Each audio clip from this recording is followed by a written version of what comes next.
always afraid you'll fall. That's why understanding this wound is the first real step toward healing. Not to point fingers, but to name what hurt. Because once it's named, it can finally be embraced. And once you start naming it, something incredible happens. You realize that this pain isn't just one thing. It's spread into your life in ways you might not even recognize. Ways that became almost invisible wounds, but ones that still bleed today. You could spend years feeling like something's wrong with you, without realizing that this feeling comes from an old, invisible, unacknowledged wound. The mother wound, especially when unnamed, disguises itself in behaviors that seem like part of your personality, but are actually defense mechanisms built to cope with a love that was never reliable. Maybe you find it hard to trust others. You always expect the worst, feel like you'll be abandoned, betrayed, or used. That constant distrust may not have started with a romantic betrayal, but with a childhood where your mother's love was unpredictable, unstable, or conditional. Maybe you don't even trust yourself. You feel like you're never good enough, that everything you do needs someone's approval, validation, or revision. That kind of insecurity often comes from mothers who were overly critical, always comparing, demanding perfection, and teaching, without saying it out loud, that making mistakes meant losing love. If setting boundaries feels impossible, if you feel guilty for saying no, if you accept things that hurt you just to keep the peace, that too might be an emotional inheritance. Many mothers made their children believe that love only came with obedience, sacrifice, and self-erasure. A distorted self-image, fear of being seen, shame about your body or your voice. These are all traces of a childhood where being your true self didn't feel safe. The fear of relationships, of loving and being loved, doesn't come from the present. It comes from a past where love meant pain, and affection was followed by rejection. Hypersensitivity, the feeling that everything hurts more for you, isn't weakness. It's adaptation. It's a nervous system trained early on to detect the smallest hint of rejection. And the cycle of repeating emotional patterns, same types of partners, same cycles of pain, it's not bad luck. It's your unconscious trying to heal a wound from the past through your present. But the truth is, all these wounds share a common root, something that was planted long ago in your earliest years, and still defines how you love, or how afraid you are to love. From your very first days of life, all you needed was a look that said, "You're safe here." The way that look was given, or withheld, shaped much more than you realize. It shaped how you connect to the world, how you see yourself, how you relate to others. That's what we call an attachment pattern. Attachment theory explains how emotional bonds formed in childhood determine our emotional responses throughout life. And the central figure in that bond is almost always the mother. When that figure offers consistent affection, emotional presence, and predictability, the child develops secure attachment. That means they grow up feeling they can trust others, that they're worthy of love, that the world is a place where it's safe to express themselves without fear of rejection. But when love is unstable, cold, smothering, or absent, insecure attachment patterns emerge. And that's where the mother wound silently sneaks into the way you connect with others. Anxious attachment is born when the child lives in fear of losing love. The mother is present, but in unpredictable ways. Sometimes loving, sometimes critical, sometimes distant. This creates adults who live on edge, afraid of being abandoned, who love too much, who become overly demanding, who shrink themselves just to avoid losing someone. Avoidant attachment develops when a child learns that expressing emotions doesn't help. The mother is cold, rigid, invalidates feelings. The result is adults who distance themselves emotionally, who run from intimacy, who keep control as a shield against pain. Disorganized attachment is a mix of both extremes.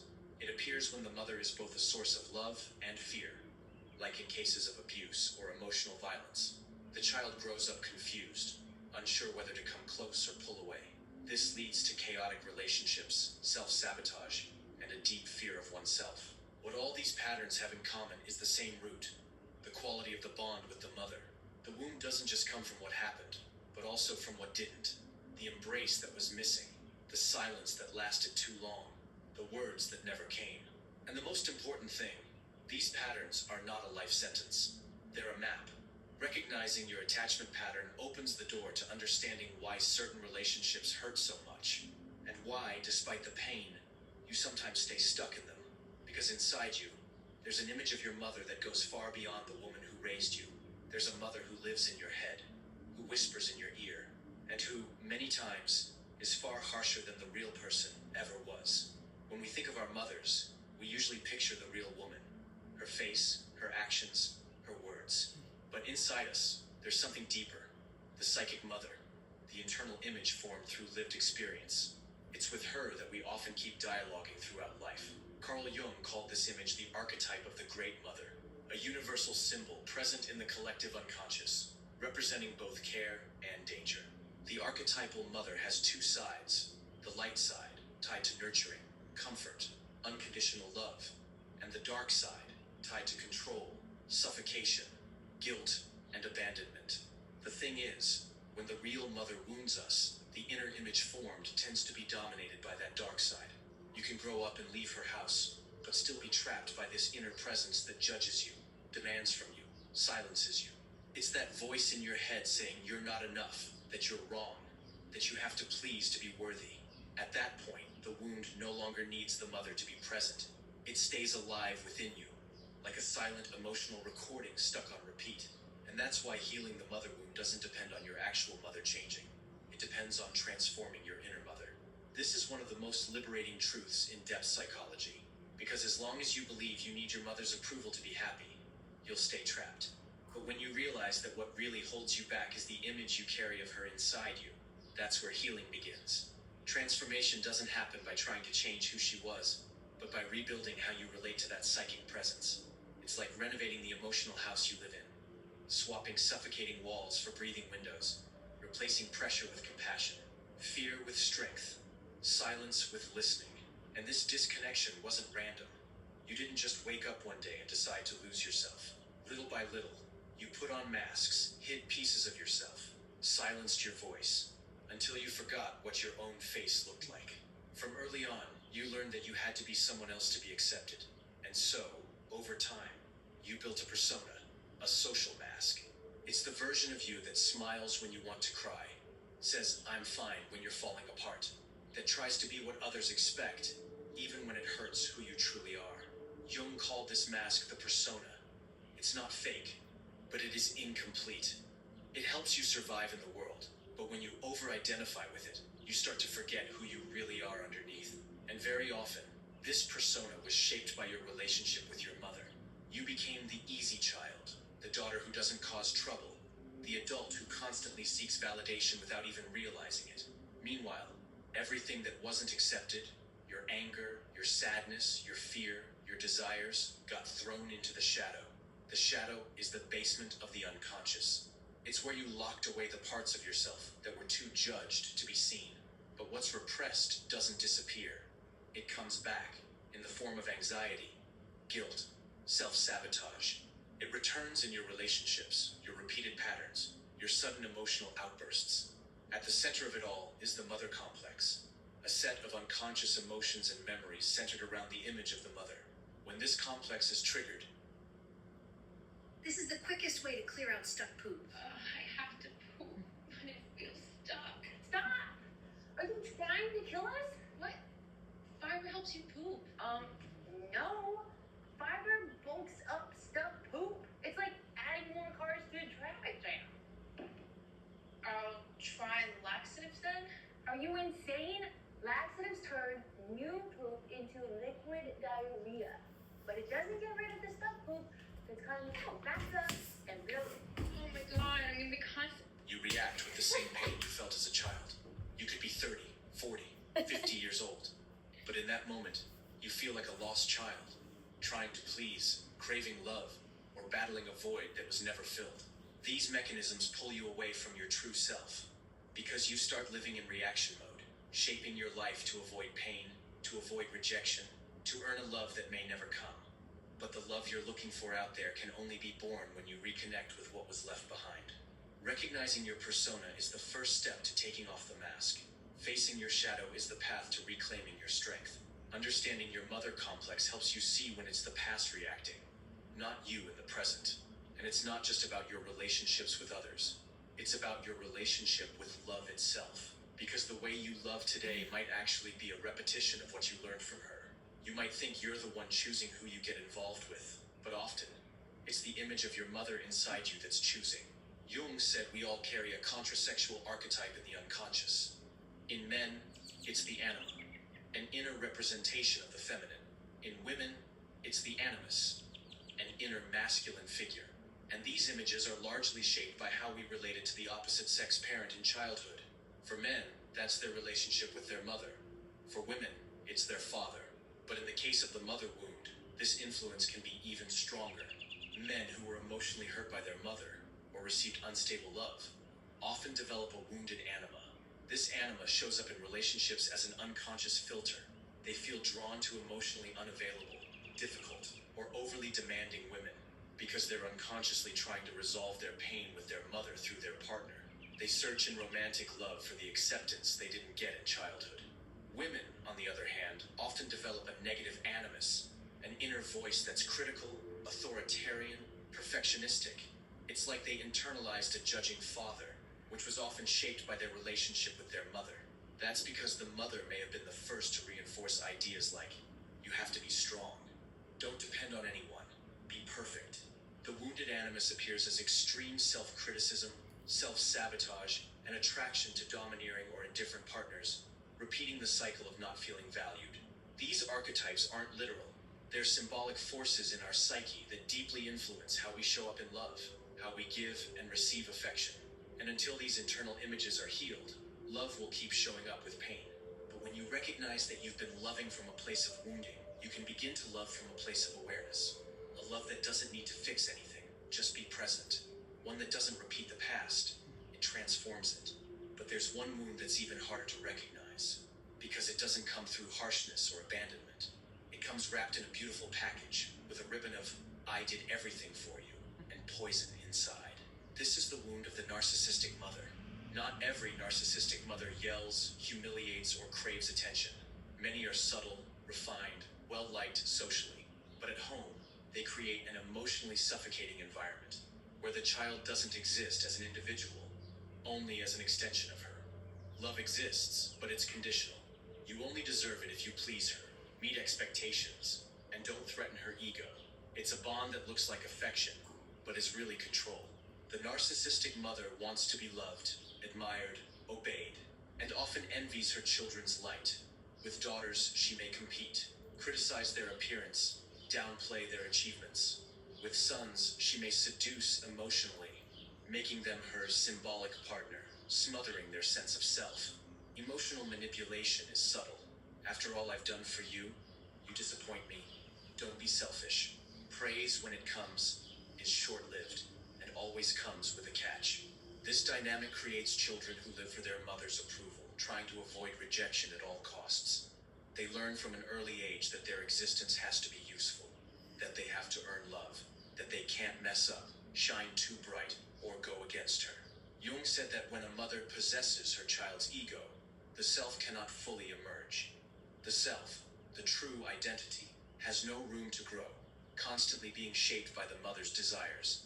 The child grows up with low self-esteem, a fragile identity, and an inner voice that repeats all the criticism they heard as a child. They live for others, feel guilty about everything, and deeply struggle to know who they are when they're not trying to please. The child adapts so much to the mother that, in the process, they lose touch with their own essence. And in adulthood, they keep adapting to everyone. At work, in relationships, in friendships. They're afraid to take up space, to be rejected, to just be themselves. But this psychological prison can be broken.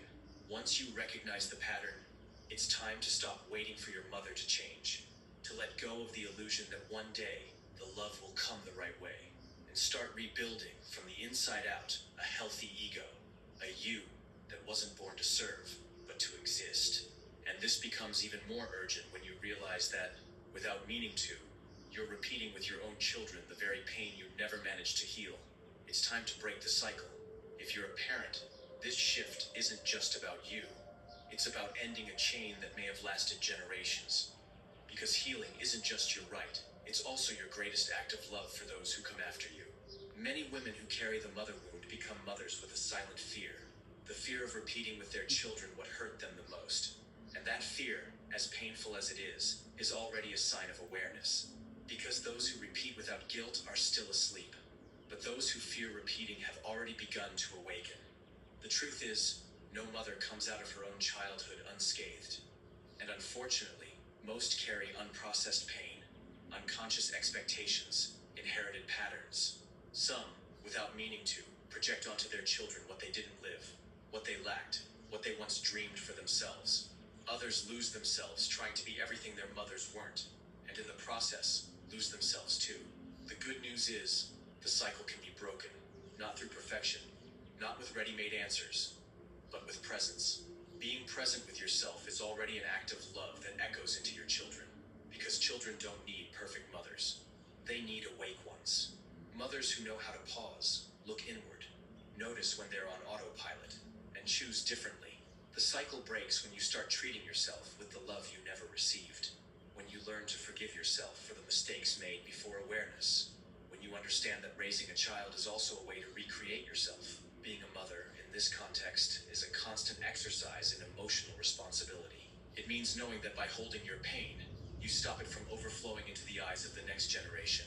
It means giving your children space to be who they are, not who you had to become to survive. You don't have to carry the entire past. You can lay down the pain that's not yours and say, enough. You can start from where no one ever started with you, and that alone is healing.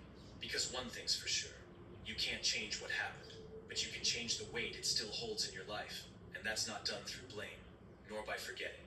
It's done in a way you might not even know yet. When you begin to explore the mother wound, it's common for anger to rise. And it needs to, because for a long time, you tried to understand, to justify, to stay quiet.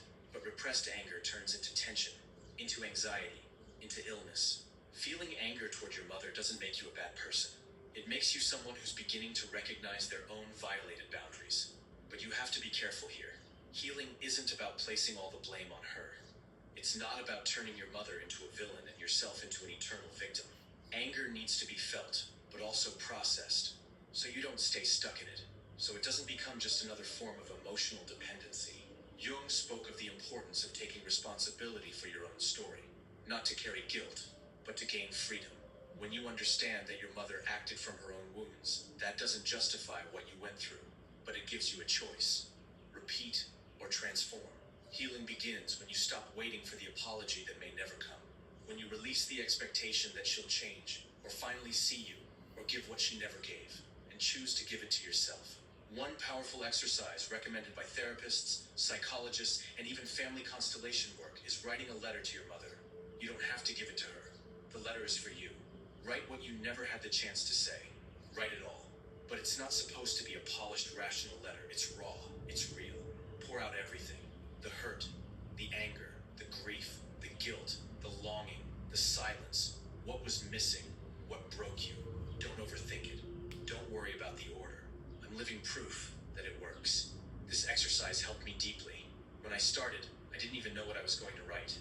But as the words came, so did memories I had long forgotten. And with them, I began to see patterns I had never noticed before. I saw how my relationships, my insecurities, even issues in my financial life, had roots way back. And I only saw this because I allowed myself to write without filters. So just do it. And once you've let it all out, absolutely everything, thank her for what was possible, for what brought you this far. Forgive her, then burn the letter. For real. Make it your ritual, a symbolic act of release. I swear to you, the relief I felt afterward was indescribable. It was like part of a weight I'd carried for years finally left my body. From that moment on, my life started to shift. It was a turning point. So here's my challenge to you. Write that letter, truly, and then come back here. Tell me in the comments how it was for you. Because sometimes what you write might help someone else who's also suffering in silence. Your experience could be the spark that someone else needs to begin their healing too. Forgiving isn't forgetting. It's releasing the emotional chain that still ties you to the past. It's stopping the fight with what was, so you can start living what could still be. The pain may not completely disappear, but it changes place. From prison, it becomes story.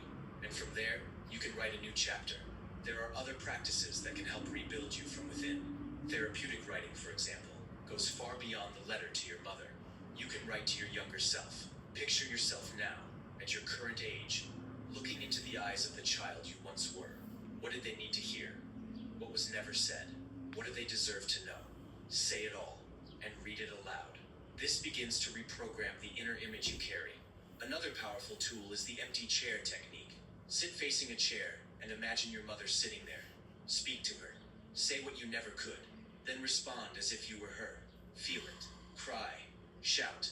Fall silent. The goal isn't to have a rational dialogue, but to release the emotional weight stored in the body. Meditation with archetypes also helps. Visualizing the archetypal mother in her healing form, the one who nurtures, loves, and doesn't demand, can begin to replace the internalized negative image. You can imagine this archetypal mother embracing you, protecting you, listening to you. Your unconscious understands symbols, and symbols heal. Jung also proposed active imagination, a technique where you engage in dialogue with parts of your psyche as if they were living characters. It could be the wounded child, the inner mother, the critical voice. What does she say? What do you answer?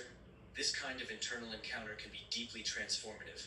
Reprogramming the internal bond means beginning to treat yourself with the care you once hoped to receive from your mother. Setting real boundaries with her, if necessary, is part of that. A boundary is not punishment, it's protection. Sometimes the truest form of love is the one that says, "You can't cross this line anymore." Seeking therapy is also an essential path, especially Jungian or integrative approaches, which work with the unconscious, symbols, and the rebuilding of the self. It's not about blaming your mother. It's about finally looking at your pain with the eyes of an adult, with love and with courage. You don't have to do it all at once, and you don't have to do it alone. Every step you take already begins to shift how you feel inside, and that reconnection has a name in psychology. It's the process of becoming, at last, who you were always meant to be. Not a character shaped by pain, but your whole self. The mother wound, no matter how deep, doesn't define who you are. It may have shaped parts of your path, but it doesn't have to dictate your destiny. Jung called individuation the process of becoming who you truly are, integrating everything that was rejected, forgotten, or twisted to please. It's the journey of leaving behind conditioning and returning to the center of your being. To individuate is not to become perfect. It's the opposite. It's to become whole, to embrace your light and your shadow, your pain and your power. It's to stop looking outward for the love that was missing and begin to generate that love from within. It's realizing that the wounded child still lives inside you, but now there is an adult who can protect them. This journey isn't linear. Some days you'll feel free, other days it'll all come rushing back. But the difference now is, you know where you're standing, you know where the pain comes from, and you know you have a choice. Individuation takes courage, because often it requires letting go of identities you thought were yours, but were really built just to survive. It's like taking off a tight outfit you've worn your whole life and, for the first time, breathing with your chest wide open. This process means acknowledging what was missing, but also creating what was never given. It means reclaiming the value of your voice, your desires, your existence. You are not what was done to you. You are who you choose to be now. And when that decision is made consciously, life shifts. Not because the past changes, but because you no longer identify with it. You stop being a reflection of pain and start becoming the author of your own story. You've spent a lifetime trying to understand why you didn't feel loved, trying to please, to shape yourself, to explain, trying to fit into a space that was never meant for you. But maybe now it's time to stop trying. Stop asking for love where it doesn't exist, and start offering yourself the love you've always longed for. It's not easy, because behind that longing is a wounded child who just wanted to be seen, who hoped for a gesture, a look, a word that would validate their existence. But now you know, sometimes that gesture never comes, and to keep searching for it where it never existed is to stay trapped in the same emptiness. You don't need to beg for emotional scraps anymore. You don't need to prove anything anymore. What you felt was real. The pain you carry is valid, but it doesn't have to lead your life anymore. Today, you can choose yourself. Healing the mother wound isn't about cutting ties. It's about breaking illusions. It's about realizing that no matter how much the past hurt, the present is in your hands. And you get to decide how to move forward, with more truth, with more presence, with more love, the kind that nurtures, that holds, that sets you free. You're not alone in this. Thousands of people carry the same silent pain, but your courage to face it already puts you in a new place. A place where there's no more shame in feeling, no more guilt for wanting to be whole. Carl Jung said, "He who looks outside dreams. He who looks inside awakens. And maybe now you're ready to awaken. Don't wait for the past to validate you. Validate yourself. Don't wait for someone else to love you first. Love yourself. A story that began in pain can end in reconnection. And that reconnection starts with you. You can begin right here and now to build a kind of love that no longer depends on being accepted. A love that simply is, because you are. If this content stirred something in you, that's already a sign your healing process has begun. And you don't have to go through it alone. Subscribe to the channel now and turn on the notification bell. Because in the next videos, we're going to go even deeper into this topic, with more tools, reflections, and paths to help you free yourself emotionally and return to who you really are. And if you've made it this far, I want to ask you one thing. Comment below with the phrase, "I choose to set myself free." That way I'll know you stayed with me until the end. And more than that, I'll know you're ready to take this step with awareness. See you in the next video. Olay Indulgent Moisturizer.